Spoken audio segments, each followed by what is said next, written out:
Hello, everyone. Welcome back to ESCBubble, our interviews for Malta Eurovision Song Contest 2025. Today we are joined by one half of Dario Bezzina and Żeppi l-Muni. But I'll let you guys figure out which half is with us today. How are you, Dario? I'm fine, thank you. And obviously, thank you for this invitation. Unfortunately, Zeppi couldn't make it today. And here I am representing both of us. Thank you for finding the time. I know you guys are probably swamped with commitments right now, but still you find the time to meet us and to have a little chat with us. It's our Before pleasure. before we begin, for all the people who are watching, thank you for watching, by the way. Don't forget to come and subscribe to ESC Bubble and come and interact with us on our socials and on our website. Dario, who is Dario Bezzina away from the camera and away from the stage? So, I'm 35 years old, and by profession, I'm a certified public accountant, and I work for one of a Swedish-owned group of companies, and I hold the position of a CFO. So, away from the microphone and away from music, piano, that obviously people out there normally see me doing, I'm a fan of figures, and I take care of the financials of a group of companies. Apart from that, I'm a person who loves traveling, love cooking, and I'm recently married to Brian. We got married last October, and a daddy of Benji, a Bazenji dog. Congratulations. Thanks a lot. And you've just come back. Well, just come back. You're fresh from your honeymoon, right? Exactly. And I And got the news that I'm yeah. part of the semi-finalists during my honeymoon, but I most probably will let you know more about that later on as well. Yeah, we can start with that, to be honest, because it's been well documented here in Malta that you were asleep when they called you. But let our international fans know how it went. On the day that one of the contestants or one of the songs got disqualified, I wasn't aware. And during the night, because obviously we were in Vietnam, and there was 6 hour gap. We were sleeping, and Brian was like, "Dar, wake up! Your mobile is vibrating." Because obviously I put it on silent during the night, and I saw Gordon Bonello on my mobile phone, and I'm like, "Gordon Bonello, what happened?" And then obviously I answered, and he was like, "Hey, actually, Angie Laus answered the call." And she was like, "You know what happened? Song got disqualified." And I'm like, "No, guys. Um, I'm in Vietnam. I'm abroad. I'm in Vietnam. I'm not following the news. What happened?" And basically, to put a long story short, they explained to me that Song got disqualified, and I'm the next in line, and whether I'm able to, or I'm willing to take her spot. And at that point, and even from the snippets they published on social media, I had no reaction. I'm gonna be honest with you.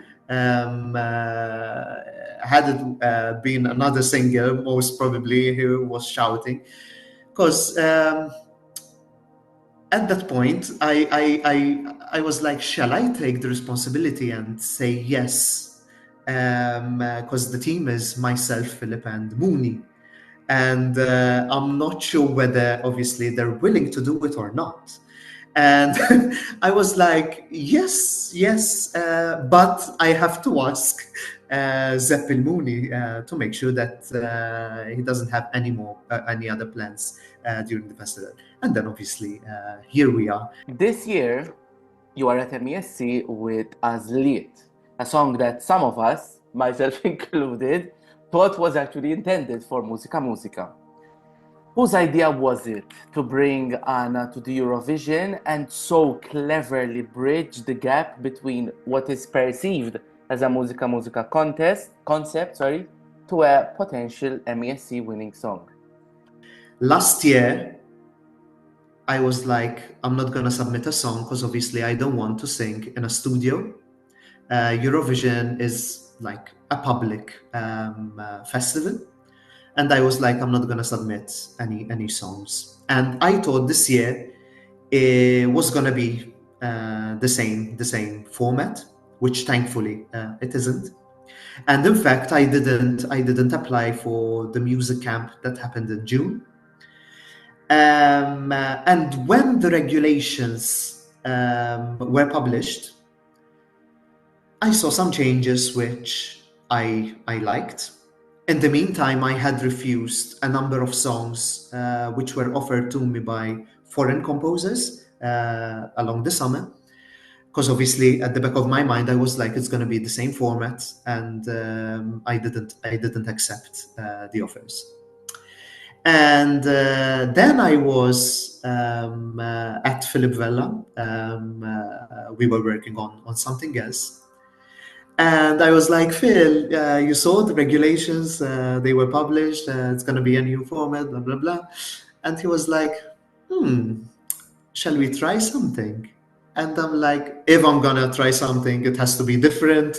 Eurovision has no recipe. Let's go there with something different. I'll leave it up to you. But then we discuss, obviously, what can work and what possibly cannot. And he was like, okay. And then he called me and I'm like, you know, Anne, who is the traditional folk singer in Malta? And I'm like, of course I know Anne. I've worked with Muni, I think first, it was 18 or 15 years ago. Because Mooney and myself participated in, I believe, 4 or 5 musical theatre productions in Malta. So I was young, and obviously I always admired Mooney because he's known in the Indiana and folk industry in Malta. And I'm like, yes, I know someone. And he was like, you're joking. No, I know someone. And he was like, is he young? How old is he? And I was like, I think he's around 60. And I called Mooney and he was like, what? I, myself in Eurovision? What? Are you sure, guys, you want to take me on the stage of the Malta Eurovision Song Contest? And I'm like, why not? Let's try it. And I'm like, oh, and he was like, yeah, let's try it. But if you don't like it, just tell me, and we don't do it. And we were like, let's try. And obviously, I took Mooney to Mallihat, Philip Vella studio, and Philip was like, where were you hiding? This song was specifically, it's like specifically made for you, kind of. And that was it. We recorded the song, and I always say it. First, I record the song, and then obviously I decide whether it's good, obviously, to submit it or not. And Here we are. when I first heard the complete product, I was amazed. I was amazed that we finally managed to create something different, create something that represents us as Maltese, represents our culture. And I mean, if I come first, if I come number 24th, I don't care. But the fact that I'm gonna be the first one, thanks to Mooney, that we finally managed to put Anna on the Malta Eurovision Song Contest stage, that is very, very rewarding. And I really, really hope the people out there would appreciate the fact that we finally managed to do this. Thank you for bringing this. Whatever happens, I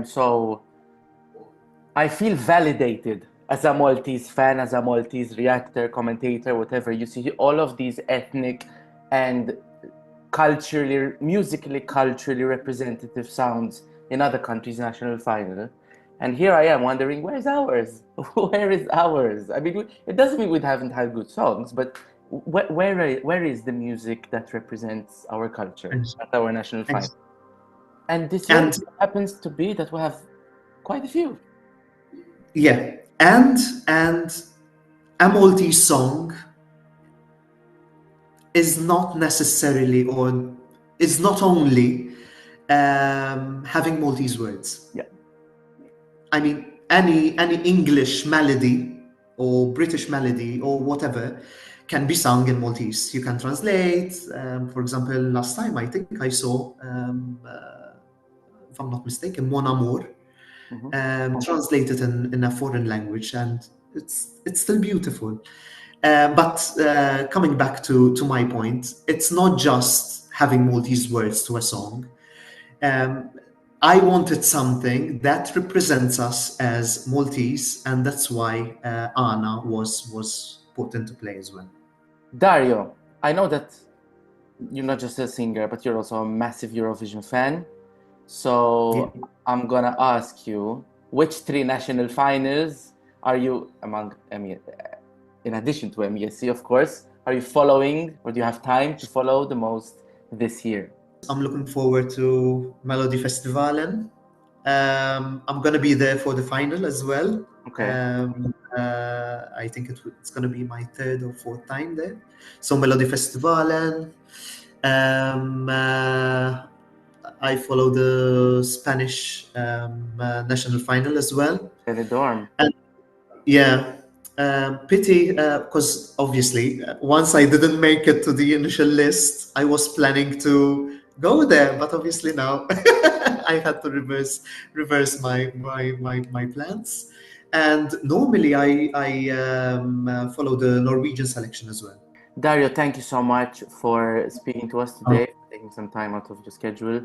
One final message to your international fans, who, by the way, are absolutely loving Għażliet and the Maltese ethnic tune. Thank you guys for your comments online, for your constructive criticism, for your support. We really appreciate whenever I see even private messages on my Instagram. Well done from Ukraine, Greece. Those messages, I mean, I really appreciate comments from or messages from my Maltese followers, but it makes me feel more proud that I'm Maltese when I receive certain comments from abroad. I'm singing in our national language, and obviously you still make the connection, you pass on the emotion to foreigners who most probably are not understanding a single word. So thank you guys, thank you, keep on following. Eurovision is obviously what is uniting Europe. Let's keep it that way. And yeah, thank you guys for watching. Thank you for interacting with us. Follow us on social media, comment, subscribe for more interviews. I have more interviews coming later on today. So thank you. See you later. Bye-bye. Bye. Thank you.